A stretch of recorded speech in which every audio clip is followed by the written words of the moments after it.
Hello, everyone, and welcome to a new episode of Easy English Conversations. I'm Anna. And I'm Ben, joining you from a warm and sleepy Tuesday afternoon here in Phnom Penh. It's that time of day, isn't it? When you're in the middle of the work week and your mind starts to wander, and my mind often wanders to past travels. That's what we're going to talk about today, travel stories. A brilliant topic. We're going to try and answer what I think is one of the most difficult questions you can ask a traveler. Where is the best place you've ever visited? It's almost an impossible question. The word best is so subjective. Does it mean the most beautiful, the most exciting, the place with the best food, or the place where you had a life-changing experience? Exactly. For me, the best place is often tied to a feeling. It's where I felt the most alive or the most at peace, or where I learned something significant about myself or the world. It's less about the destination and more about the journey, both external and internal. Well said. So we've agreed it's a tough question, but we're going to try and answer it anyway.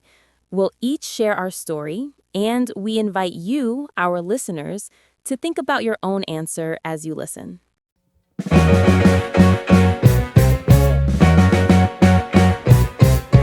Okay, Ben, I'm putting you on the spot first. Where is the best place you've ever visited? If I have to choose just one, I would say the Ha Giang Loop in the far north of Vietnam. I've heard of that. For our listeners who haven't, can you describe what it is? Of course, it's a remote mountainous region right on the border with China. The Loop is a famous route, about 350 kilometers long, that you travel by motorbike. It takes about 4 or 5 days, and it takes you through some of the most breathtaking landscapes I have ever seen. Motorbiking through the mountains of Vietnam? That sounds like a real adventure. Paint a picture for us. What did you see? Everything was just so dramatic and vast. You're riding on these winding roads carved into the sides of mountains. Below you are deep canyons with bright green rivers. And all around you are these incredible limestone karsts, huge, steep rock formations that rise up into the sky. You pass through tiny villages where ethnic minority groups live, and you see farmers working on terraced rice paddies that look like giant green steps climbing up the mountainside. The scale of it all just makes you feel tiny. Wow, it sounds visually stunning. But a great travel story is always about more than just the scenery. Is there a specific memory that makes it the best place for you? Definitely. It's the people. One evening we stayed in a homestay in a tiny village. A homestay is where you sleep in the home of a local family. Our hosts were from the Hmong ethnic group. They didn't speak a word of English, and we didn't speak any Hmong or Vietnamese.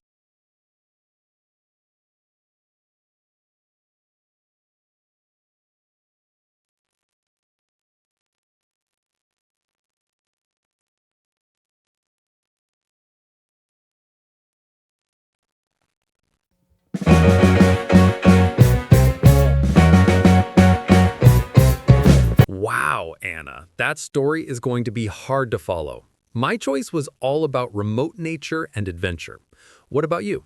My choice is almost the complete opposite. It's not remote at all. It's a bustling, chaotic, and magical city, Rome in Italy. Ah, the Eternal City. I can see why that would be a top choice. What made it so special for you? Was it the famous sights like the Colosseum? The famous sites are, of course, awe-inspiring. Seeing the Colosseum or the Roman Forum for the first time, it feels unreal. But what makes Rome the best place for me is the feeling of walking through layers of history. You can be walking down a modern shopping street Turn a corner, and suddenly you are standing in front of an ancient temple from 2,000 years ago. So it's the mix of old and new? Exactly. The city is like a living museum.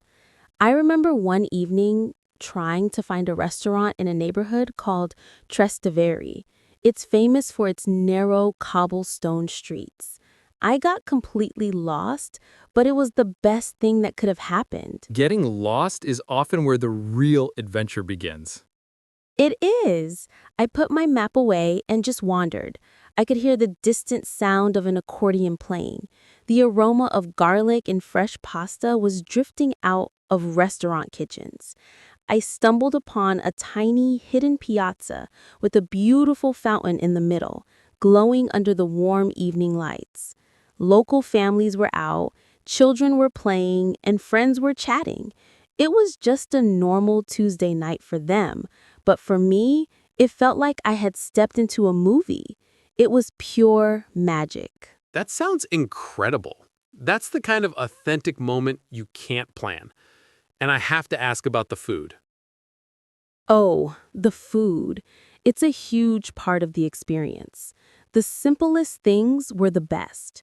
A perfect cup of coffee at a local cafe, a scoop of creamy gelato on a hot afternoon, and a plate of cacio e pepe, a simple pasta with cheese and black pepper. It's a Roman classic, and it was one of the most delicious things I've ever eaten. Rome taught me about the Italian concept of la dolce vita, the sweet life. It's about appreciating the small, simple pleasures.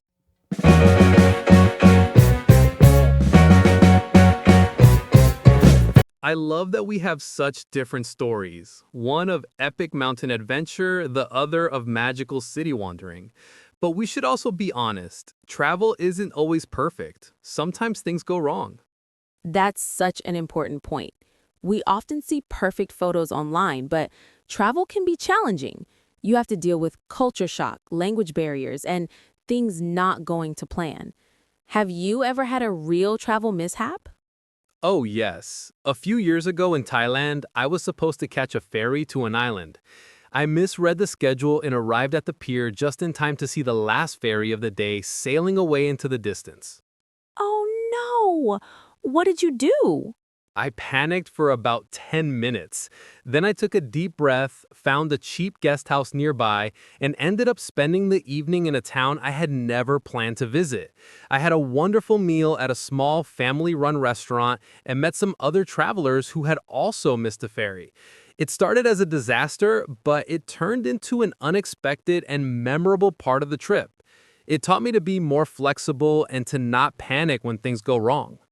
That's a great lesson. It's how you deal with the problems that defines the experience. My mishap was getting my wallet stolen on a crowded train in Paris. It was awful at the time. I lost my cash and my cards. But it also showed me the kindness of people. The staff at my hostel were incredibly helpful, and it forced me to become much more resourceful and aware of my surroundings. These challenges are what help you grow. They broaden your horizons in a way that perfect holidays don't.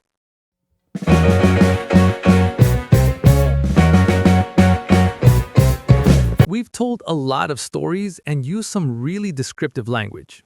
Anna, shall we recap some of the key vocabulary? Let's do it! For adventure travel, we had breathtaking landscapes, winding roads, limestone karsts, terraced rice paddies, a homestay, and off the beaten path.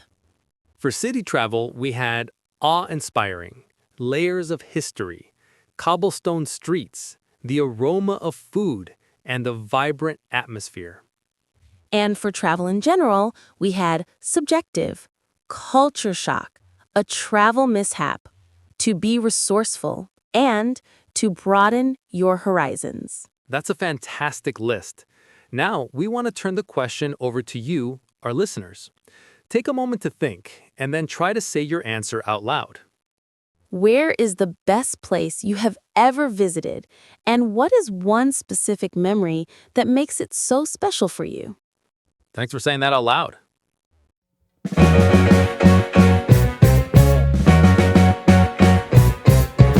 I hope you all have a wonderful place in mind. Listening to your story, Anna, and telling my own has really reinforced for me that the best place is always personal. It's a connection you feel. I agree.